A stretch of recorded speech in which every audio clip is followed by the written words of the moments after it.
Welcome back, and it's the third hour of Fridays. Of course, it's the and I got to thank you, John, for setting us up so we could have Professor Jim McCanny on the program regularly. He's on every Wednesday now. And I know he's on your program. Really appreciate that. He's also been working with History Channel 2 on 2012 Countdown to the Apocalypse. And it's great to have an astrophysicist and astronomer that has literally been the first and probably the most important person explaining to the public and other scientists about the plasma and the electric universe. So welcome back, John, and tell us what are the main things that are happening. Yeah, thank you for having me on. I am in a remote location, so just a real quick report. Professor McCanny did something scientists don't do unless they're absolutely certain. In no unequivocal terms, he states that what Hurricane Sandy did, making that 90-degree turn towards New Jersey and New York, simply it cannot happen under natural conditions. He says that he worked with the Russians on space-based laser technology in the late 90s, and he's convinced that what was done was a laser-based manipulation of that storm to make that 90-degree turn, and it could not happen otherwise. I can fill in a little bit of blanks in that. What I was told when I was a doctor taking care of pilots flying out of Peterson and Buckley and U.S. Space Command, what they do is they salt the upper atmosphere with the robot drones at the high atmosphere between 73 and 80,000 feet. And once they have those nanoparticles, they have a target, and they lay them out in a grid-like pattern. And what they do is they use either HARP or space-based lasers. They don't just need to use HARP. Okay, so when people say, "Well, I want to see HARP," space-based lasers can actually lay what's called a plasma line, or lay a line where they superheat the upper atmosphere because they have these particles that act as a target, nanoparticle, thorium, barium, and aluminum. And when they superheat them, they create a plasma, and that actually can cause storm cells to kind of come together like a pinwheel. They can literally move it around like a joystick. They can dispense storms and they can create them. Yeah, and that's what they did. Exactly. And it's really pretty simple. And you don't need a lot of energy. You can actually, it's almost like moving a top. With a very tiny amount of energy, once you create these plasma vortex lines, you can actually steer storm cells. You can move them together. You can dispense them apart. You can move air masses to create rain. And the thing is, we have what's called satellite-based high-resolution 3D Doppler radar. Now, the regular... Obama the opportunity to put on his bomber jacket with presidential seal on it, and flying around looking very presidential, looking very commander-in-chief the week before the election. That may have been... Exactly, yeah, that's what it was all about. And also putting the stop to the surge. There were a number of reasons why Romney lost. The first one, of course, is a lot of people didn't support him because there was obviously a fracturing of the base. You're going to have a Mormon not going to be supported by many Christians. You're going to have the Tea Party and the Libertarians not want to support him. I personally voted for Romney because I thought this was important to deal with issues, pro-life issues, financial issues, and yes, he is at least a wannabe globalist, but it would have given us breathing space. We don't have breathing space now. Within days, one of the things I want to ask your opinion, because I know you're special forces and a trainer, you train people now. You're actually a prep consultant, so people want to know how to prep. They should consult with you. We don't have time anymore. They're going to fast-track the financial implosion of the economy. They're going to fast-track gun grabs with the U.S. Small Arms Treaty. They're going to fast-track trying to outlaw any semi-automatic weapons. And they're really going to push the envelope until they see what kind of response they get from the public. I think they're anticipating... They'll push till they get a pushback. People, Dr. Bill, people are always looking for a date. Forget about a date. You need to set your priorities and work on your priorities ASAP. And just disregard a date. Work on your priorities. Get your essentials squared away as soon as possible. That's where we are right now. Yeah, I wouldn't put a date, but I would say the likelihood of I call the devil's menu of what is likely to happen is in the next 2 to 4 years, we're going to have a financial, crash. And it won't be permanent. It'll be temporary, but very painful. We're going to have a devaluation of the dollar. That's going to happen because of hyperinflation. The physical cliff is going to happen somewhere or another, although they're going to tell us that they reduced the pain there, but it's not. With Obama, he wants to build down the military or kind of defund it. That's really dangerous.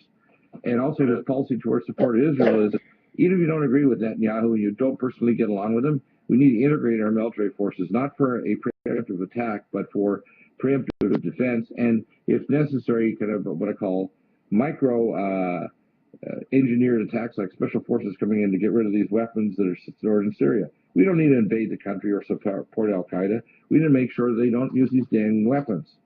And because if they use them against Israel, Israel's going to go crazy. It's almost like Hatfields and McCoys, but now it's the 21st century version of the Hatfields and McCoys. The McCoys now have had one of their sons as a genius, and he's like Back to the Future. He's gone to the future and brought back 25th century weapons. So now the other guys come over the hills with their squirrel guns, and now he's got a gun that literally can vaporize them and literally shove them into another dimension. When they attack Israel, Israel's going to let loose, and it's going to be like, oh my gosh.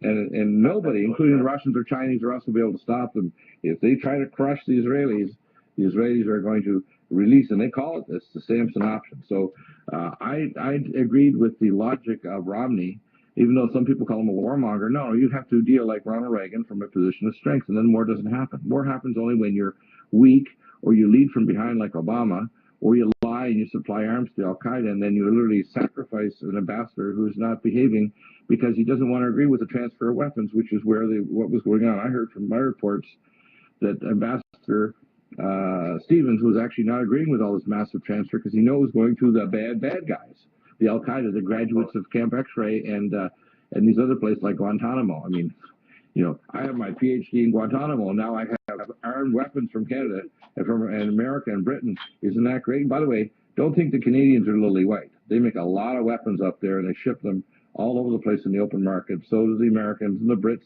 Brits just finished a massive contract to transfer weapons to the, quote, Syrian Free Army.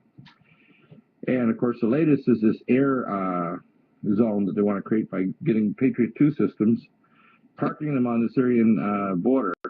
What do you think of that? I mean, that's trying to set up a de facto no-fly zone. They're setting up all the test pieces on the board to have a really big destructive war.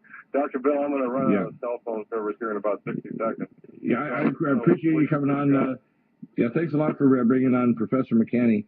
And if there's any urgent reports, by the way, I'm going to resend you the link for a live stream so you can put up live stream reports. And we're doing some major live stream upgrades, so we're going to have a lot of more information available for our listeners and viewers. So thanks a lot, John. Ann Morrison, you're there. I am here, Dr. Bill. Good. And I want you to give us a kind of a capsule of what is going on. You're our scientist and expert on space weather, solar storms, earthquakes, volcanoes, sinkholes, and all the other earth changes. What's happening? I want to talk about San Onofre first. Oh, yeah, right. San Onofre, that makes my skin crawl because it's only 12 miles away. Well, it's going to make your skin crawl. It's going to make your scalp crawl. They're investigating a case of potential sabotage. And what they found was that coolant was found in the oil can. And so if they had used that for oiling the diesel generator, the emergency diesel generator that they have on site. Right. If the generator had been activated, then they say the governor, I'm not sure what that is, which controls the generator's speed and prevents it from running too fast when it fails. Yeah, exactly. Yeah, it determines the fuel rate and the amount of carburation, so how fast it's coming into the injector. Yeah. So they might have had a runaway generator there, I guess. So in other words, if we got a station blackout like we had September 8th last year, we could have backup generators blow, and San Onofre, which is sitting on 50 years of fuel, would go critical and blow up. By the way, we know that all reactors, this is not some of them, but all reactors are dumping radiation, tritium, and they're all venting off other radioisotopes like thorium, etc. In fact, we had Dr. Bernhoft, who's here in California, and since Fukushima, everyone is testing, hair and urine blood tests, everyone is testing positive for thorium. So guess what? We're all getting radioactive. Oh, yes. Not 10%, not 80%, 100% of all the patients tested are positive now. Hitting Talk Radio, GCN. Great Talk Radio starts here.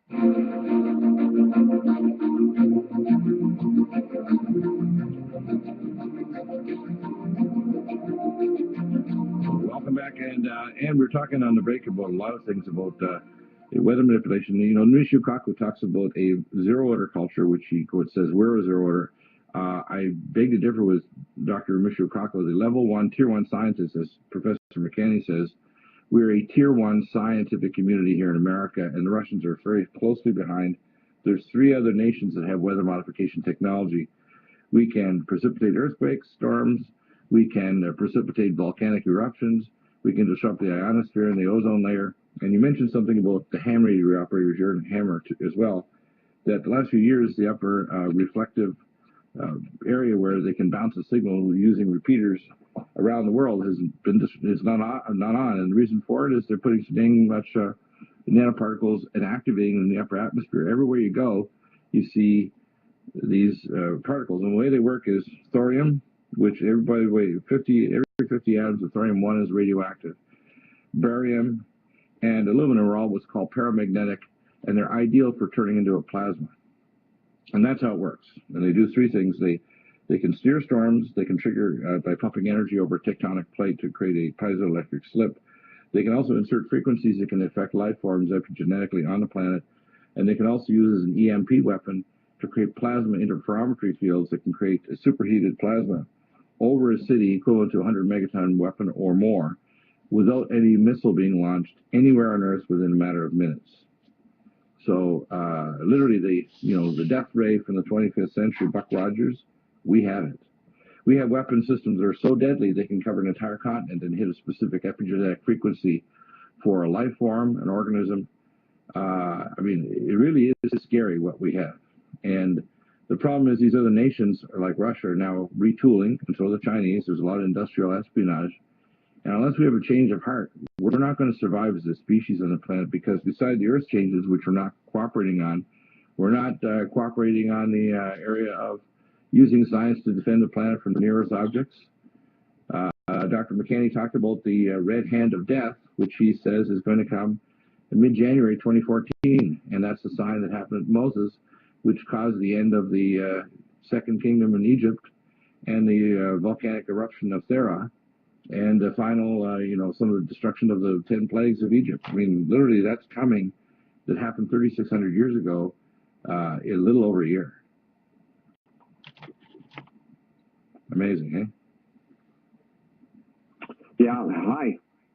Hi, hi, Alexander. I want to hear Ann's response on that first, because, all the ultraviolet light changes, all the weather manipulation, like the storm, Professor McCanny said could not make a right-hand turn. This smells like crazy. They did everything from attack ads against Romney right through the convention to I think election fraud. I'm pretty sure that some of the late votes for election fraud, to missing ballots. They had a plane coming from Afghanistan. It was going to bring them the ballots to our troops over there. The plane crashed, and they don't even give you a report as to where the plane is, or whether they sent a second plane with ballots for our troops. Our troops were denied, and by the way, they're going to vote basically probably 90+% for Romney. That's based on polls beforehand. So we were dealing with a criminal cabal that will stop at nothing to create a dialectic of a whole new world order. And people think it's a conspiracy theory.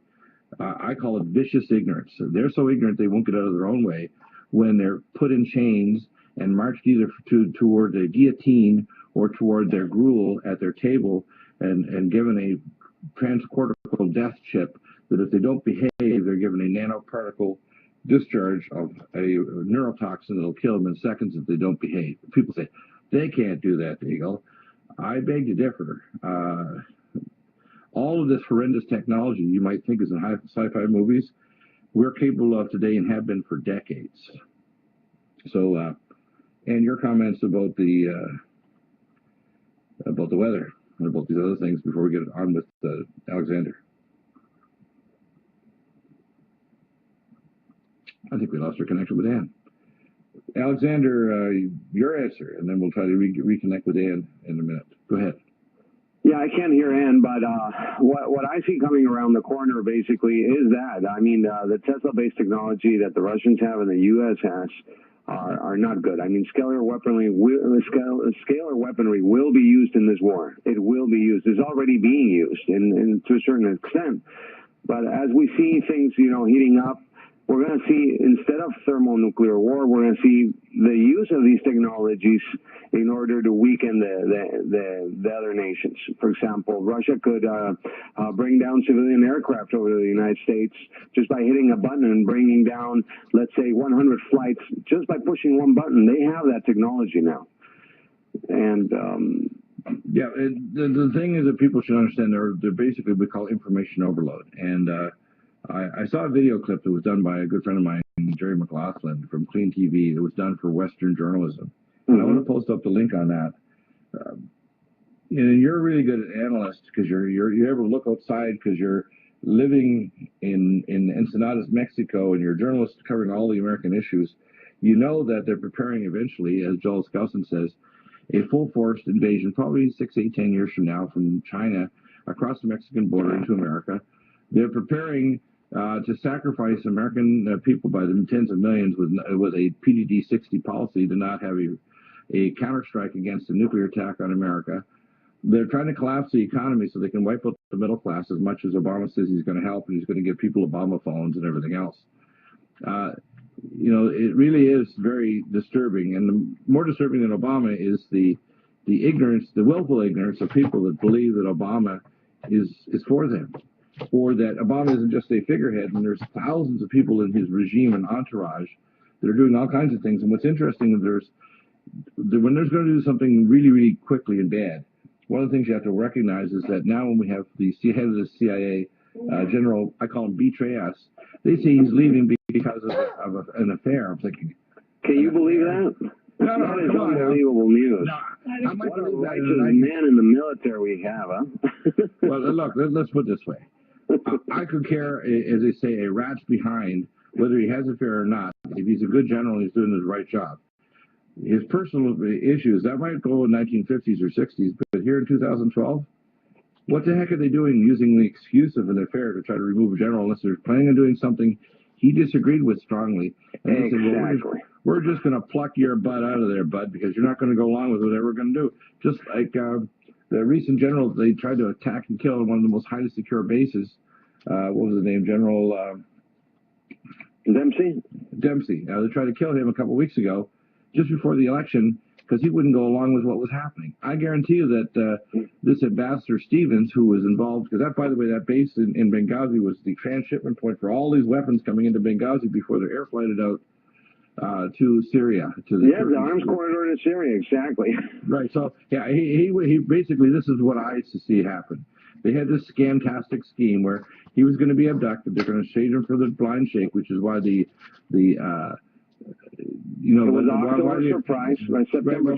terrorists were going to turn him over. They brought him to the hospital. Look, if I was a terrorist, you think I'm going to take Ambassador Stevens and bring him to the hospital after he's getting inhalation exposure and he's dying? No, I'm going to put a bullet in his head, or I'm going to do it some other way of killing him, cut his throat. They didn't do that. These guys were compassionate. Oh my gosh, he's dying. We're supposed to save him and exchange him for the blind shake. And then what's going on? Stevens probably was one of their brown shirts, didn't go along with the full program like this General Petraeus, and now he's going to be history. Talk radio for over a decade. We are the GCN Radio Network. Welcome back, and we had Los Angeles Connection. We want to get your response on this weather manipulation, because we know Sandy. There's another storm that slammed in yesterday, last few days to New York. That could have been turned away. Didn't need to hit people that now have lost their home and their belongings, that are desperate. By the way, the response is disgusting from FEMA and from the Department of Homeland Security. By the way, they just kind of grab resources that are already there. So if the local people aren't prepared, including the state and the local people, citizens, they don't have resources. And if they do, they're certainly not moving at a pace that seems reasonable.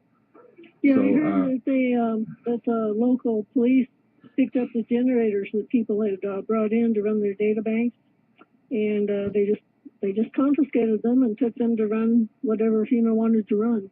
Right, they just confiscate. Here's what they should have. I'm going to give a short list that FEMA should have, because I know FEMA listens, I know the government listens. They ask 3 questions.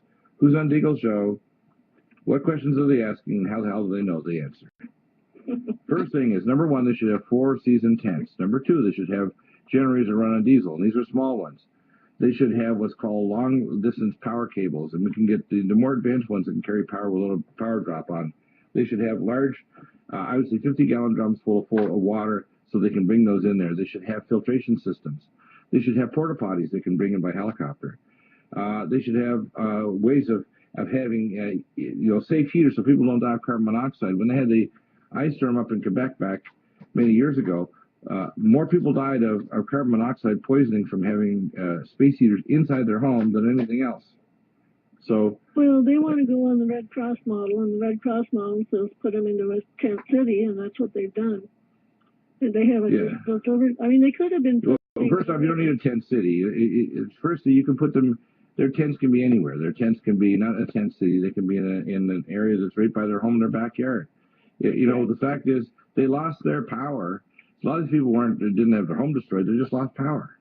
Yeah. And what they need now is to have power restored. So, pile of these small little generators with cables, almost like what I call what they did in Baghdad. I call Baghdadization, where you got hundreds of entrepreneurs just got these small generators, and they run cables like spider webs everywhere. You could easily do that. But you don't have to park them all in one area like a military place, because what they want to do is tenderize people to the idea of martial law. And if it's another disaster, which Obama and his maniacs could trigger off an earthquake, like in California, they could trigger off a New Madrid quake with a big nuclear, core meltdown and massive radiation release, our American Fukushima.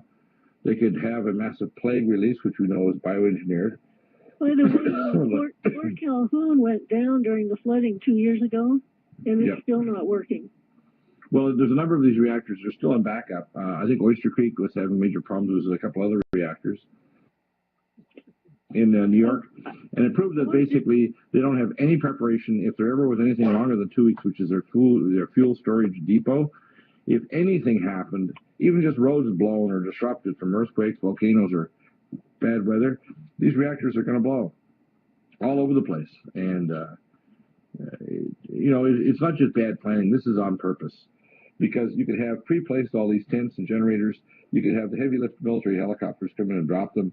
You could have, it's easy to take control of the situation to make sure people have food, water, dehydrated food, water, and everything, and have their needs taken care of and have electricity back. Well, okay. Part of the problem is that I don't know if you know it, but we're going through a meteor shower now, and it's called the Torrid meteor shower. And, yes. Okay. Tell us about that. Yeah. And the meteors are coming in as fireballs. Now, normally when you see a meteor shower, you see something that looks like a star. And these are the debris in the orbit of the Earth from the comet Enki. And really? so every year we go through this debris from this comet, and they're called the Torrid meteor shower. Well, this year they're fireballs. Now, what does that tell you? That means that they're getting lower in the atmosphere, because we're seeing them. This was in San Francisco. The fireball was 100 times brighter than the full moon, and that means that it wasn't a little star. It was a big fireball. And if you think that that's not a problem, next year they may be hitting the Earth. Well, it's true that these things are about the size of gravel, whatever that is. I mean, there's all sorts of sizes of gravel. But the torrids come in at 17 miles per second. Now, a piece of gravel that hits you at 17 miles per second is going to do some damage. And for instance, the other meteor shower that we just went through were the Orionids, and they're faster. They come in at 41 miles per second, but they were higher up. They're a lot softer than the torrids. So the reason I think that these gravelly meteorites are coming down as close to the Earth that we're seeing them as fireballs is because something's wrong with the atmosphere. There's not as much atmosphere to burn them up higher up. And NASA is actually. So you mentioned this before about the thermosphere, which maybe there's something happening to the thermosphere, which is the atmosphere from like 100,000 feet up to 50, 60 miles or more. The thermosphere has reconstituted itself, so it's no longer extinguished. and it is spreading out. So no, this is not a thermosphere problem. But anyway, NASA wants you to count the fireballs that you see and send it into them, and they even have an app now available for Apple and Android devices that you can use to send meteor fireball counts to them. I mean, I think they're getting desperate. I'll tell you what's going on. We're going to have Professor McCanny on every weekday. As he said, a lot of hot stuff's going to happen. We've got 2012 DA-14 going to literally pass the Earth under 5,000 miles on my birthday, and they stopped giving the date out in May. Their first calculations a couple of years ago were going to be half the lunar distance, or 1/2 LD.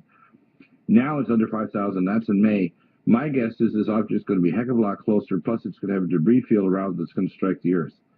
Then we have this giant object called the 2012 S1 that's 25 kilometers at least across, big, and it's going to the tail of it is actually going to cross through Mars in October, but it's going to pass through Earth. We're going to pass through the tail with a debris field in January. And according to Dr. McCann, Professor McCann, he thinks this is the ancient prophetic red hand of death, the exact sign in the heavens that occurred at the time of Moses. So that hasn't happened in the last 500,000, 2,000 years. This hasn't happened since Moses. That's 3,600 years ago. That's a long time. I think that we all better be ready to go underground. You know, they're talking to the astrophysicists, the people that are doing the sun watching, and they want more amateur people to use solar telescopes, because sometimes they miss flares and things, and they don't, for some reason, I don't know why. I guess they're cutting down on manpower. Maybe they're not taking as many pictures. But anyway, the ultraviolet light is also getting down to the ground, and they're really afraid that there's going to be a Carrington event next summer. And if that happens, we'll all have to go underground, because that's the only thing that'll block the UV. Let's talk about this. What's the Carrington event? For those who haven't listened to the program, that's the 1859 event that caused a massive spike of coronal mass ejection that caused auroras right down to the equator, stripped the atmosphere of its magnetic field, and caused a massive surge in ultraviolet light. And you could read a newspaper at midnight that day. But it also is going to cause very major effects for the next number of days of radiation bathing the Earth, too, isn't it? Yes, and they rate it now as an X54. Remember that the X scale there's two scales for the X band. It goes B, C, M, and then there's X1 and X2. And that's how you get to X54. At an X54, and then so that's the scale, that's the intensity, but then you also have to think about the duration. And we had a flare recently that took 7.5 hours. It was pouring off the sun for 7.5 hours, and that was the one that caused the aurora to come down as far south as Illinois. So, wow. So you have to look at both how big it is, and that was only an M flare. It wasn't a big flare. It wasn't an X flare. It's the duration that counts, yeah. Yeah, that's interesting. Yeah. Amazing. Back in a moment with Alexander Bachman, Ann Morrison, and Earth Changes, Civil Defense, Martial Law, and more. Yeah.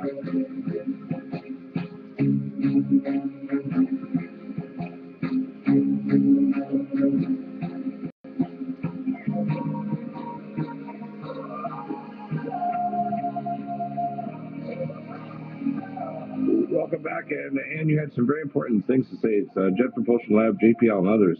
They're saying next summer is very probably going to be a Carrington-like X59 coronal mass ejection, which means if you don't have alternative power, and I tell people the very minimum to start with is get a 20 kW generator with propane tanks. Get solar with backup lithium pyrophosphate batteries. We're looking at two solar technologies. One is called V3 Solar, which will be launching in the first quarter. It will be in full production by the second or third quarter. It's the most advanced technology. The other one is called the Zenith Solar out of Israel, and they do have American distributors I've been in contact with. They track the sun, and they're about 20 times more efficient. The V3 Solar is a little dome. Each one can generate a kilowatt of power. It's only about 2 feet across and about 2.5 feet high, and it spins. It pumps the electrons, so it doesn't need an inverter. These with lithium pyrophosphate batteries, you're off the grid, because the grid's going, people. And there's nothing more effective than the grid going to bring in either martial law or dependence on backup generators and the government. Well, the Solar Cycle 24 prediction panel reached a consensus that the solar maximum would occur in May 2013. And a supermajority of the panel did agree to that prediction. Now, they did say it was going to be less than Solar Cycle 23, that it wasn't going to be as active. And if you go up to the NASA JPL website, you can, I mean, they've got plots there that show you how they predicted it, and then also what's happening, you know, the monthly values. So, and it seems to be following what they said. But they are expecting a quarantine-like event sometime in the next 2 years. Now, it might not, I mean, these things are average, and this window is 2 years wide. In other words, you get 2013 May, and then you go 2012 May to 2014 May, and all that time is solar maximum. So it could happen anytime in the next year and a half. I have a feeling that's what's going on. By the way, one of the things when I worked with the hazmat teams in Colorado in the late 90s, the very first thing the government will do under any national disaster, it can be a medical waste bomb in downtown Atlanta or Denver, it can be a release of bird flu or avian swine flu coming in through San Francisco. In any disaster of any kind, the very first thing they're going to do is, guess what? Switch off the grid. So if it doesn't go, they're going to make it go. They could have hardened for a cost North America of about, I think, around $200 or $300 million to actually harden the grid against CMEs. They didn't do it. And it was actually Senator Lisa Murkowski, who was a Rhino Republican up in Alaska, that actually blocked it. So we got a desperate situation, and we're up against it now. We have a know-nothing, do-nothing president that preens around like a peacock. I mean, it really is disgusting how this election went. No, he now cries. He now cries. Oh, yeah, he's even able to cry. I mean, that's crocodile tears. By the way, if you go to Western Journalism, there's a new ebook out on Kindle called An Illegal President, a novel by Pat Lawrence. And it's a Griffith's censor about a corrupted presidential campaign. We know this whole campaign, including even the selection of Romney. Romney could have been managed better. I mean, his management team was a bunch of idiots. He should have dealt with the Hispanic population. As I said, a 3-point plan for Hispanics. Number one, rapid immigration policy, so you don't have to have a lawyer with communication. So you can speed this process. You don't go and say, well, we're going to just, through an executive order, suspend for 2 years the deportation of young people. Their parents were terrified they were going to be deported. Secondly, what you do is you eject people out that have criminal records, whether they've been in the military service or not, that are in the country, that are Hispanic. In other words, you remove dangerous illegals from the country. And third, you have a policy of screening everybody that comes through the borders, whether they're coming through a driveway border across, say, San Diego or through the airports, and you profile. It would be easy to fix this problem. So that's the Hispanic issue. The women's issue should have been, we are pro-life, and the way you approach it is this: you can have non-abortive birth control technology. We do not support fetal tissue research and abortion. We are going to defund Planned Parenthood, but our goal is we want to support women and distressed pregnant mothers. I worked for years in supporting distressed pregnant mothers, but we need to start with a society that's so immoral, and they throw women aside, like, oh, well, too bad you have a child. And, of course, the distressed mother, often the boyfriend or the husband, says, well, you have to have an abortion now. So we have a situation where the president or the presidential candidates didn't want to deal with this issue straight up. They made stupid comments like it was God's will that the woman would get raped. And it's never God's will that someone can go through a traumatic experience. But having her go through an abortion doubles the trauma because it's her baby as well. And it's a person. Whether it was conceived by abortion or not, it's still a human being. The problem is personhood is not dependent on how you got here, including a human person that's grown in a dish as a clone. Okay? So people need to understand that. And this is going to come up because in China, and one of the things that I had a recent vision of just the other night was in China, I know this from my contacts as well, they have hundreds of thousands of cloned, genetically selected human beings growing in China right now. It's really crazy. and they're doing everything. They want to do genetic upgrading. They want to do all kinds of things. And these other countries, one of the reasons why the Japanese are being really quiet is behind the scenes, the Japanese are playing around with cloning and genetic engineering because eventually the state is going to take over reproduction. I can't stress this to women enough. There was a gender gap supporting Obama. They don't realize they're not going to get the right to abortion. They're going to lose the right to even reproduce. It's going to get taken over by the state. Well, scientists have said in their secret little labs over there at Berkeley and at Livermore that definitely, I mean, they have artificial wombs where they have embryos hanging from the ceiling there, and they say, we don't need women anymore. We don't. In fact, if people say, Dr. Deagle, you don't know how to do this, I can give them an equipment list. For a cost of about maybe $1 to $2 million, I could set up a clone lab tomorrow. I need about 7,000 square feet. I need climate control. I need certain types of equipment, and I can give an equipment list. Some people say you can't clone human beings. Okay, I'll give you some of the list. You need a phase contrast microscope, so you can do micropipetting, so you can remove the DNA from an egg and insert the DNA from another person. You can even get it from skin cells or bone marrow from another person. You need to be able to grow up a blastula. You can even split the blastula if you want to create multiple clones. Once you have a blastula phase, you can split it at 32 or 64 cells. You grow it in an artificial uterus where you create this membrane where the trophoblast literally interdigitates with this bubble membrane that literally is an ECMO membrane that will literally act as like the mother's uterine wall, and the thing just starts growing, and you can actually look at these things while they're growing, playing around, sucking their thumb, and actually inside there. So people say they can't do it.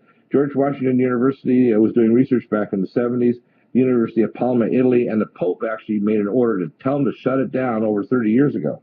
So people say they can't do it. I'm thinking, I'm sorry, as it says in the book of Genesis, nothing will be withheld from their imagination. Now they are one tongue, and mankind is literally, the way I try to tell people, what is a human being? A human being is God incarnate in physical flesh, trying to recover from amnesia. It's just that there's a real arms race, and you're totally right, Bill. There's a real arms race, and this arms race has to do with creating all these new genetic technologies where they will create super soldiers and modify the human race. So the end date, according to DARPA, was December 2012. Whoever got the technology to perfect and splice human beings would be the leader in the next world war that we're going to all witness. Yeah, exactly, yeah. So, and any comments you have on this? Because I think people need to realize that we're much farther along the rabbit trail than they can imagine. Well, I think the comment that was made on national television that men consider women disposable sex toys, I think that's extremely disturbing.